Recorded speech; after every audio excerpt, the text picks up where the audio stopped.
Happy new year সবাইকে। আর দেখো আমার এসে গেছি মানেশ্বরী মন্দির। আমার বর আগে আগে আর আমি পেছনে বসে ভিডিও করতে করতে মায়ের মন্দিরে দেখো, এটা এটা মায়ের মন্দিরের ওই নদীটার এইটা সাইডটা, আর এটা হলো মন্দিরে প্রবেশ করার দুয়ারটা। দেখো বন্ধুরা, এত সুন্দর মায়ের মন্দির। এখানে পাখিগুলো আছে পায়রা। আর ভিতর আমরা এসে গেছি, লাইন খুব প্রচণ্ড আছে। আর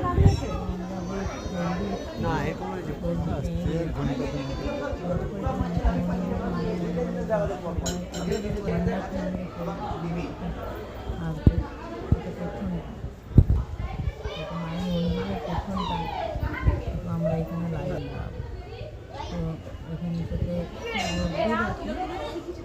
আমি একটু ভিডিওটা বানাচ্ছিলাম, তো কিছু দেখতে পাচ্ছিলাম না। পরে দেখছি এটা পেছনটা, আর এটাতে লাইন দাঁড়াইছে। দেখো মা খুব কিন্তু জাগ্রত এখানে। তো সবাই ভালো থাকো।